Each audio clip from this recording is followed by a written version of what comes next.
Welcome to the Baseface Network.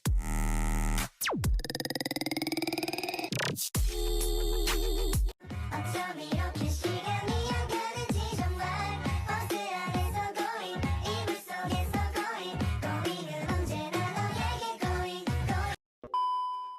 Assalamualaikum warahmatullahi wabarakatuh.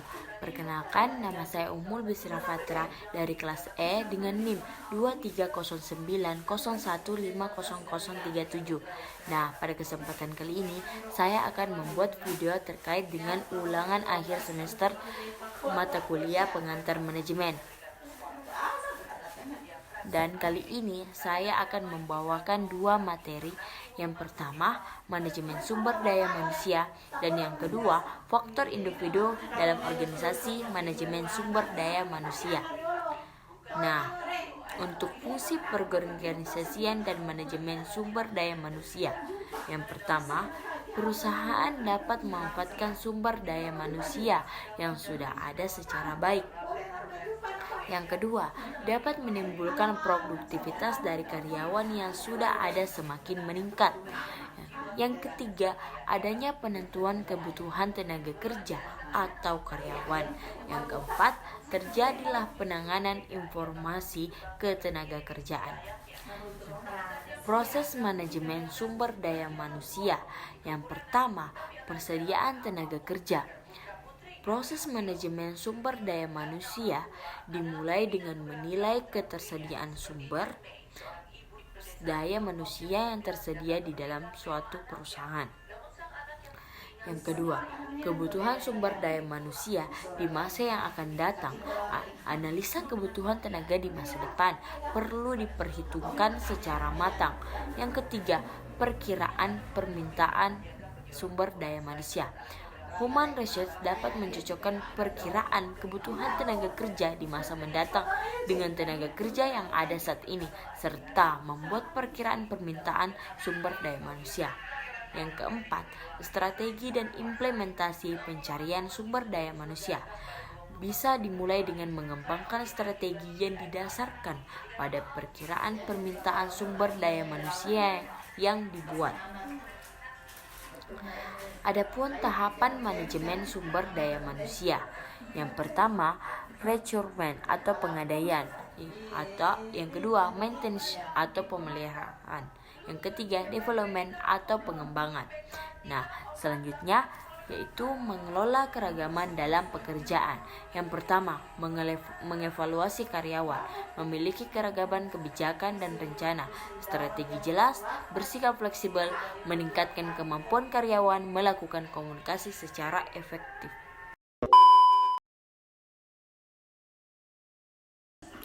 Nah, selanjutnya, contoh kasus manajemen sumber daya manusia. Fungsi operasional MSMD terjadi pada PT Grab Holding Inc. Perusahaan tersebut adalah perusahaan yang bergerak di bidang jasa transportasi. Kasus yang sempat ramai itu terjadi saat salah satu calon mitra tuli yang tengah ingin menjalani tes interview, namun diperlakukan tidak baik oleh salah satu karyawan security dari pihak Grab. Kejadian pada kasus tersebut terjadi pada Tonan atau mitra tuli Grab dengan beberapa karyawan security.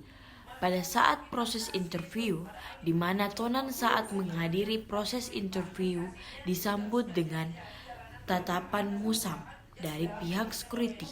Bahkan Tonan juga sempat dites baca dengan keras hingga tes pendengaran, di mana sikap tersebut tidak pantas untuk dilakukan.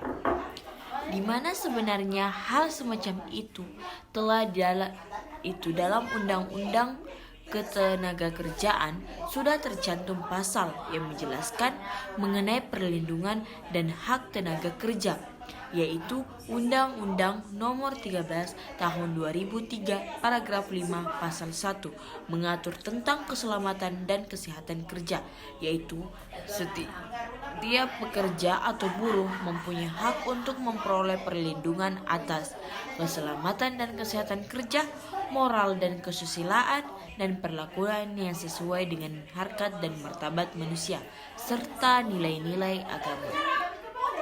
Hal yang dapat dilakukan oleh perusahaan Grab adalah melakukan pemeliharaan karyawan khususnya bagi penyandang disabilitas, di mana menurut Edwin B. Vippo, fungsi pemeliharaan karyawan adalah memberikan perhatian terhadap kondisi fisik, mental, dan emosi karyawan. Pemeliharaan disabilitas tersebut meliputi menetapkan kebijakan bagi penyandang disabilitas, di mana dalam menentukan kebijakan disabilitas sebaiknya meliputi 3 hal. Yang pertama adalah strategi perusahaan dengan tujuan jangka panjang terhadap kesinambungan pekerjaan dengan para penyandang disabilitas. Hal ini sangat penting dalam strategi dalam ketenaga kerjaan penyandang disabilitas. Hal ini juga berkaitan dengan mempertimbangkan isu pekerja disabilitas yang akan dicakup dan isu mana yang harus dikaitkan dengan kebijakan yang sudah ada. Yang kedua adalah pelatihan bagi pekerja maupun pihak perusahaan yang bertujuan untuk meningkatkan kesadaran mereka pada penyandang disabilitas. Yang ketiga atau yang terakhir adalah kebijakan perekrutan untuk penyandang disabilitas. Hal tersebut sangat penting dalam mempertimbangkan dalam hal jumlah perekrutan penyandang disabilitas, melakukan koneksi terhadap penyandang disabilitas yang membutuhkan pekerjaan, serta analisis pekerjaan untuk penyandang disabilitas agar mampu sesuai dengan kebutuhan serta kemampuan penyandang disabilitas. Itulah contoh kasus sumber daya manusia. A few moments later. Nah, untuk materi kedua yaitu faktor individu dalam organisasi. Karakteristik individu dalam organisasi terbagi menjadi 5. Yang pertama, karakteristik biografis. Yang kedua, kemampuan. Yang ketiga, kepribadian. Yang keempat, proses belajar. Dan yang kelima, sikap. Sikap dan kinerja mengelola individu dalam organisasi terbagi menjadi beberapa bagian. Yang pertama, kepuasan kerja. Yang kedua, keterlibatan kerja. Yang ketiga, partisipasi karyawan. Yang keempat, sikap dan konsistensi. Yang kelima, teori disonansi atau survei sikap. Kepribadian mengelola individu dalam organisasi. Yang pertama, extrovert versus introvert. Yang kedua, sensing versus intuition. Yang ketiga, thinking versus feeling, and judging dan perceiving. Beberapa isu seputar perilaku individu dalam organisasi. Pertama, perilaku individu dan stres. Stres pada dasarnya merupakan respon individu terhadap tekanan yang tinggi dalam pekerjaan. Stres terjadi seiring dengan pengalaman yang dilalui oleh individu yang dinamakan sebagai General Adaptation Syndrome. Tahap 1 yaitu alam, tahap 2 yaitu resistensi, tahap ketiga exhaustion.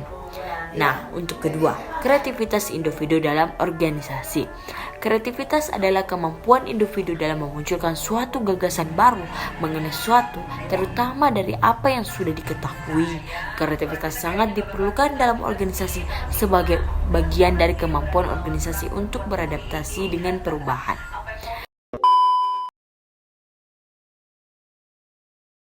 Nah, selanjutnya contoh studi kasus faktor individu dalam organisasi.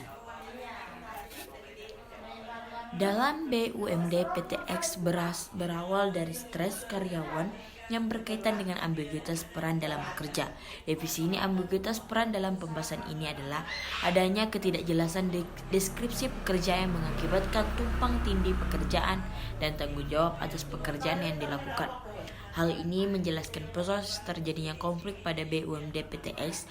Menurut informasi dari beberapa informan mengenai konflik yang terjadi pada BUMD PTX, penyebab terjadi konflik berkaitan dengan sentralisasi dan formalisasi pekerjaan yang berkaitan dengan pengambilan keputusan dan tanggung jawab dalam pekerjaan.